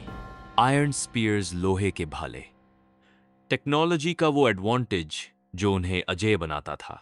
फूड सप्लाई रैसिड, और यह सबसे जरूरी था। अक्सर इतिहास में हम खाने को इग्नोर कर देते हैं, लेकिन सोचिए, हजारों सैनिकों की को आप बिना खिलाए कैसे रख सकते हैं? माली के पास वो उपजाऊ जमीन थी जहां इतना अनाज उगता था कि वो अपनी विशाल सेना का पेट भर सके। जब पड़ोसी कबीले खाने के लिए संघर्ष कर रहे थे, माली के सैनिक पेट भरकर युद्ध के मैदान में उतरते थे। यही वो थी जिसने माली को सुपर पावर बनाया था। लेकिन अब 14वीं सदी के खत्म होते होते समीकरण बदल रहा था। वो देश और कबीले जो माली के बॉर्डर पर पेरिफेरी रहते थे, जिन्हें जबरदस्ती टैक्स और ट्रिब्यूट देना पड़ता था, अब उनकी आंखें खुल रही थीं। उन्हें समझ आ गया था कि मनसा कोई देवता नहीं है, माली की ताकत कोई जादू नहीं है, यह सिर्फ लोहा और अनाज है। और उन्होंने महसूस किया कि यह ताकत कॉपी की जा सकती है। अगर हम भी लोहा पिघलाना सीख लें, अगर हम भी घोड़े पाल लें, तो हमें माली के सामने झुकने की जरूरत नहीं है। डर की जगह अब साजिश ले रही थी। वो सम्मान जो कभी माली को मिलता था, अब वो नफरत में बदल रहा था। साम्राज्य की जड़ें अब नंगी हो चुकी थी और दुश्मन कुल्हाड़ी तेज कर रहे थे। संडियाटा कीता की वो कहानी कि कैसे उन्होंने प्यार से सब कबीलों को एक किया, वो सुनने में अच्छी लगती है, लेकिन हकीकत कुछ और थी। माली साम्राज्य कोई दोस्ताना संघ नहीं था, यह एक जबरदस्ती का रिश्ता था। मांडिंका शासकों ने तलवार के दम पर अलग अलग कबीलों को अपने नीचे दबा रखा था। हाँ, इन राज्यों को कहने के लिए सेल्फ गवर्नेंस दी गई थी। वो अपना प्रतिनिधि राजधानी भेजते थे, लेकिन असलियत में वो हमेशा मनसा के अंगूठे के नीचे जीते थे। मनसा के पास वेटो पावर थी।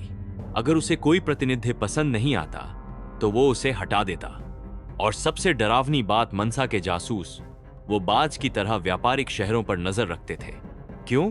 क्योंकि वहीं से पैसा आता था। माली का सिस्टम ऐसा था कि अमीर शहर जैसे टिम्बकटू और गांव मेहनत करते थे, सोना कमाते थे, लेकिन उन्हें अपनी कमाई का एक मोटा हिस्सा राजधानी नियानी भेजना पड़ता था।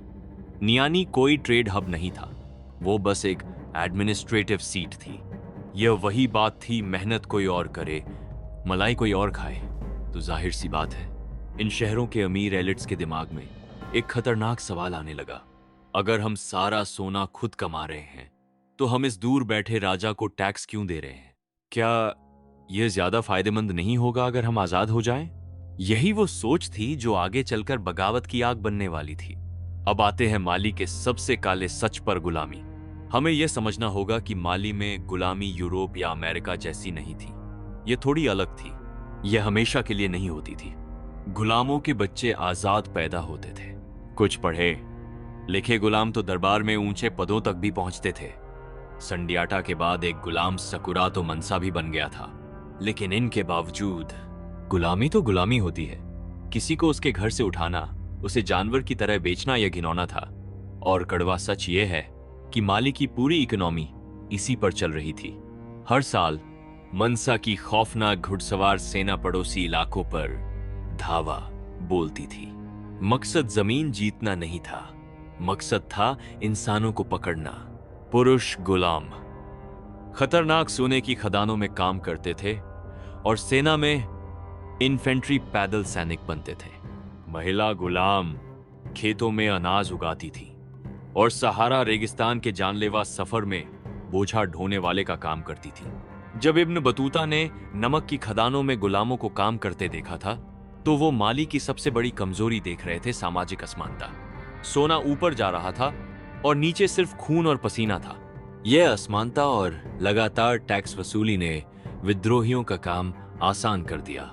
माली के बॉर्डर पर रहने वाले लोग नाराज थे और विडंबना देखिए, माली का व्यापार ही उसके टूटने की वजह बना। राजधानी नियानी सिर्फ कागजों का शहर था, लेकिन ओलाता, टिम्बकटू और गांव ये असली इकोनॉमिक इंजन्स थे। इन शहरों के पास स्ट्रैटेजिक लोकेशन थी, इनके पास पैसा था। जब इब्न बतूता वहां से वापस जा रहे थे, तो उन्होंने एक बहुत बड़ी बात नोटिस की। उन्होंने देखा कि इन शहरों के छोटे गवर्नर्स कंजूस सम्राट सुलेमान से कहीं ज्यादा दरियादिल थे। ये एक बहुत बड़ा संकेत था। इसका मतलब था कि ये गवर्नर्स अब खुद को राजा समझने लगे थे। वो सम्राट को बाईपास करके अपनी खुद की डिप्लोमेसी चला रहे थे। वो अपनी वफादारी खरीद रहे थे। माली एम्पायर अब अंदर से खोखला हो चुका था। केंद्र कमजोर हो रहा था और किनारे मजबूत हो रहे थे। अब बस एक धक्के की जरूरत थी, और वो धक्का जल्द ही सोंघाई साम्राज्य के रूप में आने वाला था। साल 1360। कंजूस लेकिन समझदार राजा मनसा सुलेमान की मौत हो गई, और उनकी मौत के साथ ही वो बांध टूट गया जिसने माली को बिखरने से रोका हुआ था। सुलेमान ने गद्दी अपने बेटे को सौंपी थी, लेकिन वो बेचारा कुछ ही दिन टिक पाया। क्यों? क्योंकि मनसा मूसा के 3 पोते पिछले कई सालों से अंधेरे में छुपकर अपने मौके का इंतजार कर रहे थे। उन्हें याद था कि सुलेमान ने उनके पिता से गद्दी छीनी थी। अब बदला लेने का वक्त था। इन 3 भाइयों ने मिलकर देश को एक भयानक गृहयुद्ध में झोंक दिया। उन्होंने सुलेमान के बेटे को हटाकर तख्ता पलट किया और सबसे बड़े भाई को राजा बनाया। लेकिन यह शांति की शुरुआत नहीं, बर्बादी की शुरुआत थी। अगले 20 सालों तक माली की गद्दी एक म्यूजिकल चेयर बन गई। तीनों भाइयों ने बारी बारी राज किया और तीनों ने मिलकर साम्राज्य का बेड़ा गर्क कर दिया। पहला भाई, इसने वही गलती की जो इसके बाप ने की थी, खजाना लुटाया और देश को फिर से बैंकरप्ट कर दिया। दूसरा भाई, यह सिर्फ नाम का राजा था। इसे एक चालाक वजीर अपनी उंगलियों पर नचाता था। असली ताकत वजीर के पास थी। तीसरा भाई, जब इसकी बारी आई तो ये इतना कमजोर निकला कि गद्दी संभाल ही नहीं पाया। दोस्तों, बाहरी दुश्मनों से लड़ना महंगा होता है, लेकिन आपस की लड़ाई, उसकी कीमत कैटास्ट्रॉफिक होती है। इन 20 सालों की लड़ाई ने माली की कमर तोड़ दी। खजाना खाली था, सेना थकी हुई थी और जनता परेशान थी। इस दौर के बारे में हमारे पास बहुत कम जानकारी है। इसे हम हिस्टोरिकल हेज कहते हैं। क्यों? क्योंकि वो अरब इतिहासकार जो अब तक माली और मोरक्को के बीच के हर खत, हर घटना को रिकॉर्ड कर रहा था, उसकी अचानक मौत हो गई। उसकी मौत के साथ ही इतिहास की कलम रुक गई। हमें राजाओं के नाम तो पता है जुबानी कहानियों से, लेकिन किसने कितने दिन राज किया, कौन कब मरा, ये डिटेल्स हमेशा के लिए खो गई। लेकिन एक बात पक्की थी, द सिस्टम वॉज ब्रोकन। वो डायरेक्ट लिनिएज, बाप के बाद बेटा का नियम टूट चुका था। अब माली में कोई स्थिरता नहीं थी। हर कुछ सालों में एक नया सक्सेशन क्राइसिस होता, नया राजा आता और देश कमजोर होता जाता। माली इतना बड़ा था कि वो इन झटकों को सह तो रहा था, लेकिन वो अब सुपर पावर नहीं रहा था। जब घर में आग लगी हो तो पड़ोसी फायदा उठाते हैं। राजधानी नियानी में चल रहे झगड़ों ने राजा का ध्यान बॉर्डर से हटा दिया, और यही वो मौका था जिसका गांव शहर के लोग इंतजार कर रहे थे। 1370 के दशक में गांव के शासक परिवार सोंघाई ने बगावत कर दी। उन्होंने माली को टैक्स देने से मना कर दिया। माली ने अपनी सेना भेजी, उन्हें लगा वो आसानी से जीत जाएंगे, लेकिन इस बार माली हार गया। सोंघाई ने अपनी आजादी जीत ली। यह माली के ताबूत में पहली बड़ी कील थी। गांव हाथ से निकल गया और उसके साथ वहां का बेशुमार सोना और व्यापार भी। अगले 50 सालों में माली का नक्शा तेजी से सिकुड़ने लगा। उत्तर से बर्बर कबीलों ने हमला किया और रेगिस्तानी शहरों पर कब्जा कर लिया।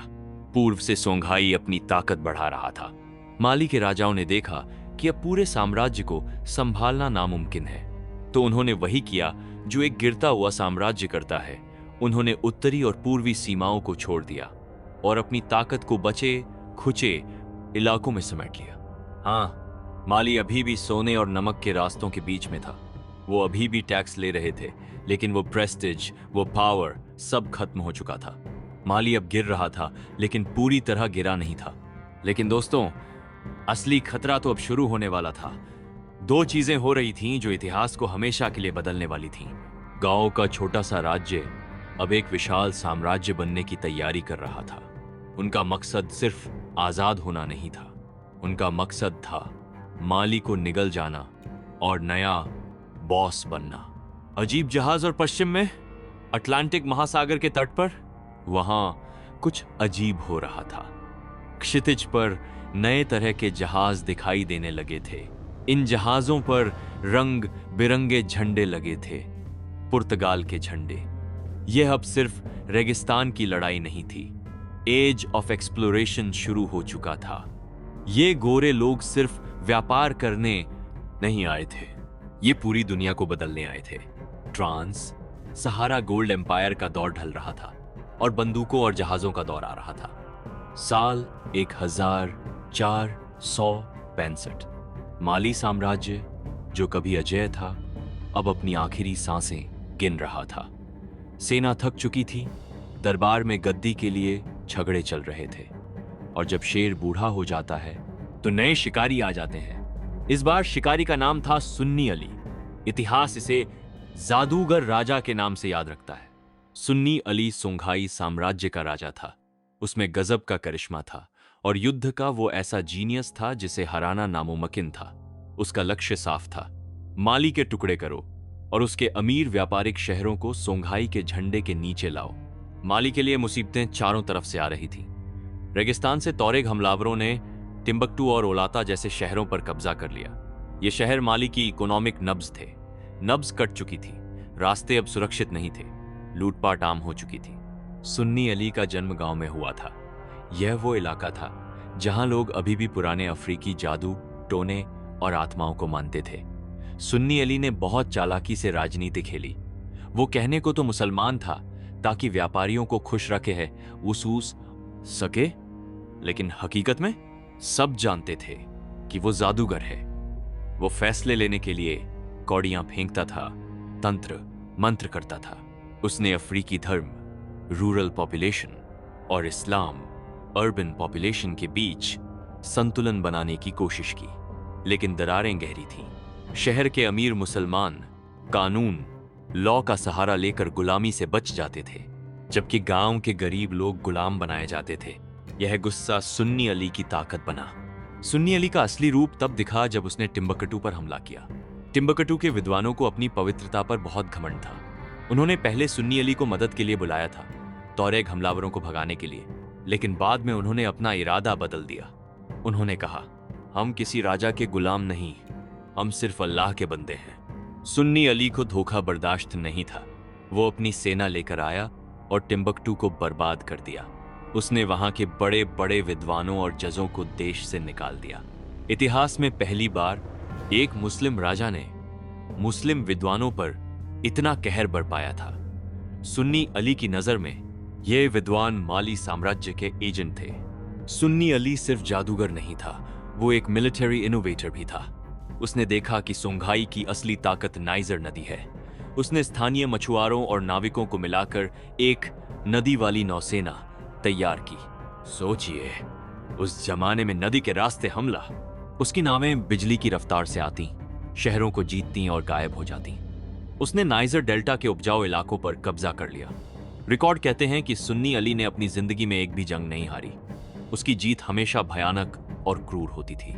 लेकिन हर जादूगर का अंत होता है। 1492 में सुन्नी अली की एक संदिग्ध नाव दुर्घटना में मौत हो गई। शायद वो डूबा या शायद डुबाया गया। उसके बाद गद्दी संभाली अस्किया मोहम्मद ने। अस्किया सुन्नी अली का बिल्कुल उल्टा था। वो एक सच्चा और पक्का मुसलमान था। उसने सोंघाई को एक मेरिटोक्रेसी बनाया, जहां काबिलियत देखी जाती थी, खानदान नहीं। उसने टिम्बकटू के विद्वानों को वापस बुलाया, विज्ञान और शिक्षा को बढ़ावा दिया। 1500 आते आते सोंघाई साम्राज्य इतना बड़ा हो गया था कि उसने माली के नक्शे को भी छोटा कर दिया। 1545 में सोंघाई ने माली को वो चोट दी जो वो कभी नहीं भूल पाया। सोंघाई सेना माली की राजधानी नियानी में घुस गई। माली का मनसा राजा अपनी जान बचाकर पहाड़ों में भाग गया। माली अब सुपर पावर नहीं था, वो सिर्फ एक पन्ना बनकर रह गया था। माली हार चुका था, लेकिन अभी मरा नहीं था। रेगिस्तान के रास्ते बंद हो चुके थे सोंघाई की वजह से। तो माली ने अपनी नजरें अटलांटिक महासागर की तरफ घुमाई और वहां एक नया अध्याय शुरू हुआ। तट पर अजीब तरह के जहाज आने लगे।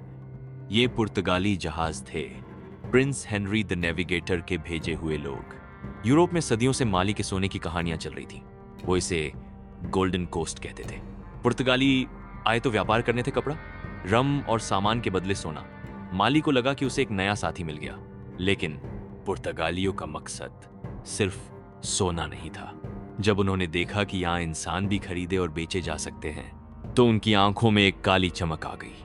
पुर्तगाली जहाजों का आना इतिहास का वो फेटल टर्निंग पॉइंट था। यहां से शुरू हुआ सोने के बदले इंसान।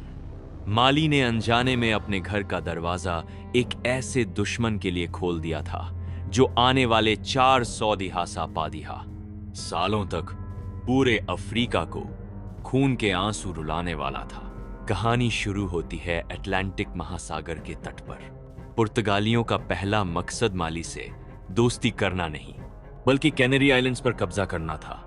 वो वहां एक बेस बनाना चाहते थे ताकि उत्तरी अफ्रीका में गुलामों की रेड्स मार सकें। शुरुआत में जब उन्होंने माली के तटों पर घुसने की कोशिश की, तो माली की लोकल नेवी ने उन्हें बुरी तरह धोया। माली के लोग अपने नदी के रास्तों को अपनी हथेली की तरह जानते थे। पुर्तगालियों का वहां टिकना नामुमकिन था। लेकिन 1456 में पासा पलटा। एक पुर्तगाली एक्सप्लोरर ने हिम्मत करके गाम्बिया नदी के अंदर तक सफर किया और माली के एक गवर्नर के साथ शांति से बात की। यह मीटिंग इतिहास का एक टर्निंग पॉइंट थी। क्यों? क्योंकि दोनों के पास एक कॉमन एनिमी था, सोंघाई एम्पायर। सोंघाई ने ट्रांस सहारा ट्रेड रूट्स पर कब्जा कर रखा था और वो हर ट्रांजैक्शन पर भारी टैक्स वसूल रहे थे। माली और पुर्तगाल दोनों इस बिचौलिए से तंग आ चुके थे। डील पक्की हुई, हम सोंघाई को बाईपास करेंगे और सीधा समंदर के रास्ते व्यापार करेंगे। और यह प्लान काम कर गया। माली के तटीय इलाकों में व्यापार की बाढ़ आ गई। सोंघाई के रेगिस्तानी रास्तों पर सन्नाटा छाने लगा। माली को लगा कि उसने मास्टर स्ट्रोक खेला है। लेकिन उन्हें नहीं पता था कि जिस गोरे दोस्त से उन्होंने हाथ मिलाया है वो उनके गले का फंदा बनने वाला है। यह गोल्डन कोस्ट का बूम ज्यादा दिन नहीं चला। उसी समय यूरोपियन जहाज दुनिया के दूसरे कोने में पहुंच गए थे। अमेरिका, वहां उन्होंने एज़टेक और इंका साम्राज्यों को लूटा। अचानक यूरोप में न्यू वर्ल्ड का सोना और चांदी बाढ़ की तरह आने लगा। इकोनॉमिक्स का वही पुराना नियम, सप्लाई बढ़ी तो कीमत गिरी। माली के सोने की खरीदने की ताकत मिट्टी में मिल गई।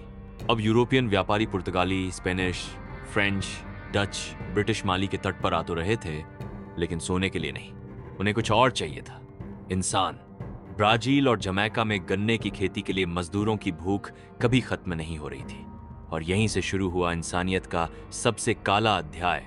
15वीं सदी के अंत तक लिस्बन पुर्तगाल की 10% आबादी अफ्रीकी मूल की थी।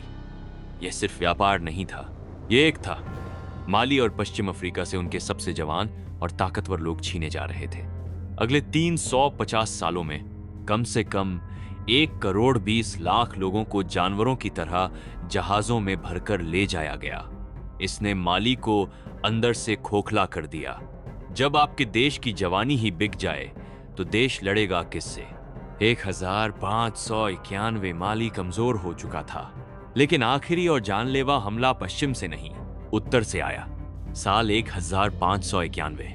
मोरक्को का सुल्तान कर्ज में डूबा हुआ था। उसे पैसा चाहिए था। उसने अपनी सेना को रेगिस्तान के पार भेजा, लेकिन इस बार मोरक्कन सेना के पास एक नई टेक्नोलॉजी थी जो पश्चिम अफ्रीका ने कभी नहीं देखी थी। शुरुआती बंदूकें। सोंघाई साम्राज्य, जो अपनी घुड़सवार सेना और भालों पर घमंड करता था, वो बारूद की खांसी के सामने टिक नहीं पाया। टिम्बकटू और गाओ को बुरी तरह लूटा गया। 900 साल पुराना सोंघाई एम्पायर ताश के पत्तों की तरह बिखर गया। सोंघाई को खत्म करने के बाद मोरक्कन सेना दक्षिण की तरफ बढ़ी, माली की तरफ। माली का आखिरी राजा मंसा महमूद कीता ईव उसे पता था कि दुश्मन के पास बंदूकें हैं और उसके पास सिर्फ तलवारें, लेकिन उसने भागने से मना कर दिया। माली की मांडिंका सेना ने अपनी शाही वीरता का आखिरी प्रदर्शन किया। युद्ध भयानक था। मोरक्कन बंदूकें आग उगल रही थीं। संडियाटा की विरासत माली की बेहतरीन कैवलरी गोलियों से छलनी हो रही थी, लेकिन माली के सैनिक पीछे नहीं हटे। वो अपनी लाशों की दीवार बनाकर अपनी मातृभूमि को बचा रहे थे। जब एक लाइन गिरती, दूसरी लाइन उसकी जगह ले लेती। यह आत्मघाती वीरता देखकर मोरक्कन कमांडर भी सन्न रह गए। इतना खून बहा कि अंत में युद्ध बराबरी पर खत्म हुआ। मोरक्कन सेना भारी नुकसान उठाकर वापस लौट गई। माली बच गया, लेकिन सिर्फ नाम के लिए। बाहरी दुश्मन चला गया, लेकिन अंदर का दुश्मन जाग गया। 1610 में जब मंसा महमूद कीता आइव की मौत हुई, तो वही पुरानी कहानी दोहराई गई। उसके 3 बेटों ने टूटे हुए राज्य के टुकड़ों के लिए आपस में लड़ना शुरू कर दिया। साम्राज्य अब छोटे छोटे राज्यों में बंट गया था, और आखिरकार 1670 में एक पड़ोसी राजा ने माली की राजधानी न्यानी पर हमला किया और उसे जलाकर राख कर दिया। 400 साल संडियाटा कीता का सपना, मंसा मूसा का सोना, टिम्बकटू का ज्ञान, सब इतिहास के पन्नों में सिमट गया। माली एम्पायर का अंत हो गया। लेकिन दोस्तों, क्या माली सच में मर गया? आज हम माली को सिर्फ मंसा मूसा के पैसे के लिए याद करते हैं। ये गलत है। माली, सोंघाई और घाना, ये सिर्फ अमीर नहीं थे, ये विद्वान थे, ये बिल्डर्स थे, ये इनोवेटर्स थे। टिम्बकटू की किताबें और सोंघाई की कला, जिसने पिकासो तक को प्रेरित किया, आज भी जिंदा है। माली का सबसे बड़ा कारनामा सोना नहीं था, बल्कि एक ऐसा समाज बनाना था जहां अलग अलग धर्म और भाषा के लोग एक साथ रहते थे। और ये कोई इत्तेफाक नहीं है कि 1959 में जब इस इलाके को यूरोपियन गुलामी से आज़ादी मिली, तो उन्होंने अपना नाम सूडान या वेस्ट अफ्रीका नहीं रखा। उन्होंने गर्व से अपना नाम रखा माली, ताकि दुनिया याद रखे कि एक जमाने में यहाँ शेर राज करते थे।